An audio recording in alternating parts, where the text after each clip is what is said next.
Is it easier, more convenient? Is it tastier on the stovetop or in a microwave? That's not a microwave. Oh my God, it's a rice cooker.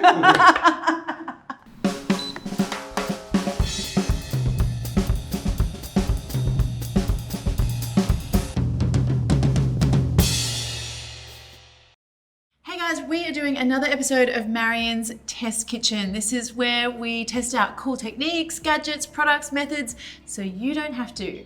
And what are we doing today? We're going to be doing a one-pot honey soy chicken and rice.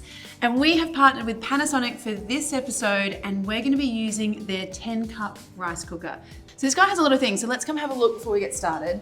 Now, this has like 16 auto menus. You can choose regular rice, you can do brown rice, jasmine rice, you can do slow cooking, soups, all sorts of things. So the cool thing about rice cookers like this one is that there is a technology used here called fuzzy logic. Now, fuzzy logic is an actual thing because I Googled it. Let me just test this out. Okay. Hey Siri, what is fuzzy logic? Here's some information. Okay, so apparently fuzzy logic is, in logic, fuzzy logic is a form of many value logic in which the truth value of variable may any another. That doesn't make things any clearer.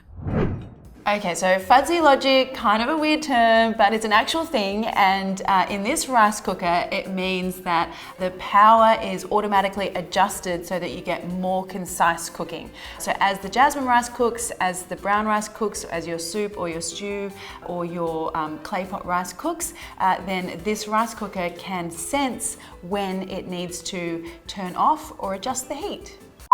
You can have fuzzy logic washing machines, fuzzy logic fridges, I think. I'm not sure about that one. Maybe I'll Siri that one later. But all right, so I have chosen a really heavy kind of cast iron pot for this one. The kind of thicker the better for this on the stovetop. That way you're not going to get things burning, which is, you don't want that. All right, now we also want some chicken thigh.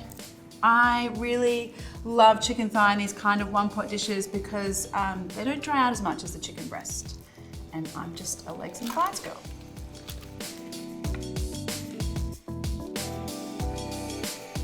Now I want to get the chicken kind of marinating in a few flavors first of all. So I'm going to go in with some soy sauce.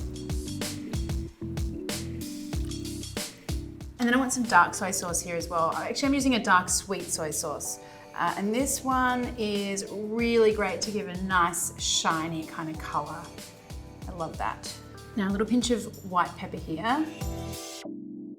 And some sesame oil. And this is kind of like a marinating step if you like. I just want a little bit of flavor right on that chicken. Okay, so you can add any other number of things to this. I'm actually gonna add in some Chinese sausage because I love those kind of sweet pops of pork in there. But you could just use like a regular pork sausage if you wanted. If you had some Chinese barbecue pork, that'd be cool too. I'm going to go in with some shiitake mushrooms. Now I have been soaking them in some hot water for a little bit, about 10 minutes or so. And I'm just removing the stem from there because the stems stay really hard and firm and chewy. They don't kind of soften up. So you just want to take those out. Now I want to keep these mushrooms nice and chunky, so I'm just going to cut them in half. A few more extra flavorings here. I want some garlic, some ginger,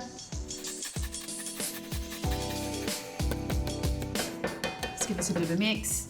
And while we're doing all this, it's great because the chicken's kind of soaking up some of that soy flavor and color, which is great. Now this next ingredient is kind of a little trick of mine. So whenever I'm doing a Chinese style kind of one pot dish with rice and with this kind of soy sauce marinade, I like to add just a little bit of corn flour. That's cornstarch if you're in the US. And what that does is it kind of thickens up the sauce and the stock and everything we're going to put in there and gets it kind of shiny and glossy and all yum. Okay, so now let's talk about rice. I'm using Thai jasmine rice here and I've got 2 cups of rice. So now for some liquids. So I want some chicken stock.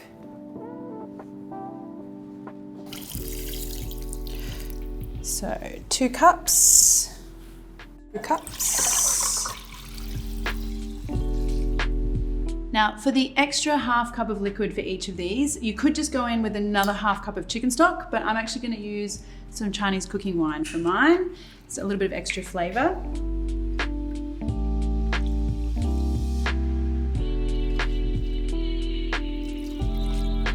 Now, because I want to give this like a honey soy kind of vibe, I'm going to go in with some honey here as well. All right, so all of our things are now in our pots.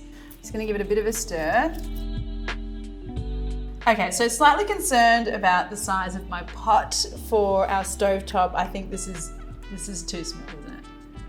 Yeah. Okay. This guy is fine. There's plenty of room there. All right, we're going to need a bigger thing.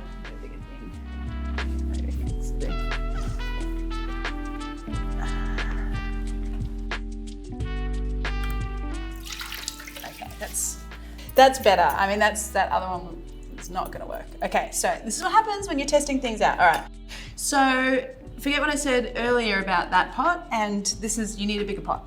Lid on. Let's get this guy turning on. I think we'll start off high, with this, because we wanna get the liquid kind of boiling. This guy, we're just gonna pop him into our rice cooker. Now I'm gonna select the automatic clay pot mode for this because it's a similar kind of clay pot as like a traditional Chinese rice and chicken dish, similar to this. So we'll choose clay pot, press start, and then this guy's gonna take care of himself. Over here, I think I'm gonna give this like 10 minutes on high. I want that stock to really start boiling, but then I want to turn the heat down, make sure we don't get burnt rice on the bottom. 10 minutes. Coffee time.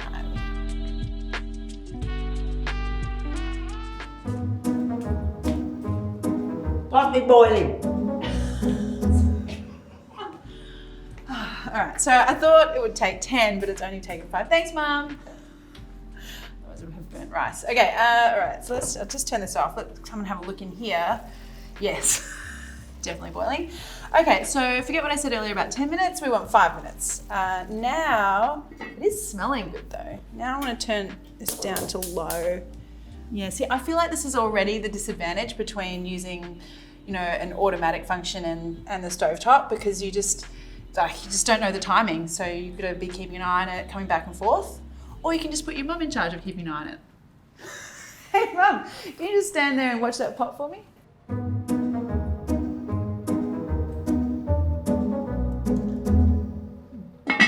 Not quite.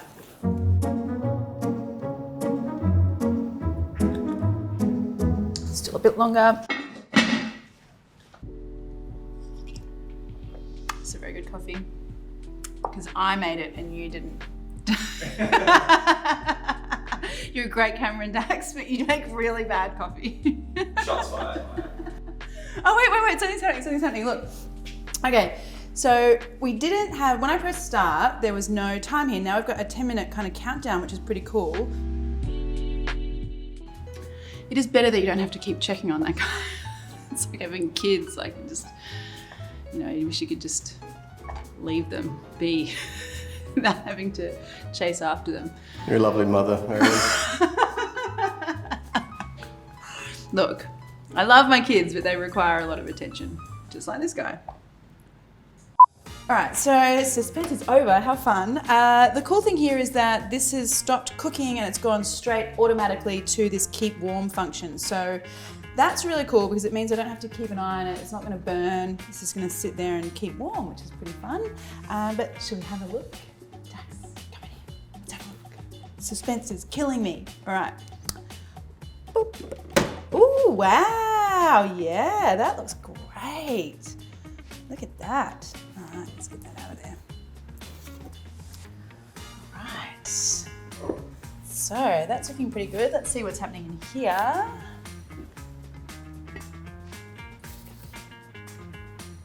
That looks good too. So if we have a look side by side, we've got most things looking fairly similar here. I mean, the real test is going to be how the rice tastes. So let's get in here and have a look. I'll try this one first. Lovely, fluffy, Some grains are a little chewier than others, so slightly uneven, but good. Let's have a look at this one. Let's get in here with the rice. Definitely a more even cook here. The rice for this one is cooked a lot more, so it's softer and fluffier. I think it would really depend on what your preference for rice would be. I actually really quite like this much softer, fluffier, stickier kind of texture. Yeah, I mean, they're both really good, but I mean, I'd give it to the rice cooker just because I didn't have to check on it. It's cooked more evenly, and this one required a little bit more attention, just like my 3-year-old. Okay, let's get in here. Such a comforting dish. I love this one. One of the things I love about this kind of Asian rice dish is the kind of crispy bottom that you get. Now, I was worried that we wouldn't get that with the rice cooker because I thought it might be too smart to let things caramelize on the bottom. But look at that, look what we've got. It's a beautiful amount of caramelization, it's sticky. Whew, that is good stuff. So we want to get that out as well. Now, serve up our pot version. Now, did we get some? We got a little bit of caramelization on the bottom. I probably could have maybe kept the heat a bit higher at the beginning to get a little bit more of that. Okay, just a little sprinkle there. I'm not really a rice cooker girl. I typically cook my rice on the stovetop, but if I was gonna do this dish again, I would totally use the rice cooker because it was just so much easier. So yum. I was genuinely surprised. Like, I thought that this would turn out mushy. There's no way I thought it was going to be crust on the bottom. Oh, there's no way I thought there'd be crust on the bottom. There is. It's great. Technology. Gotta love it. Like, seriously.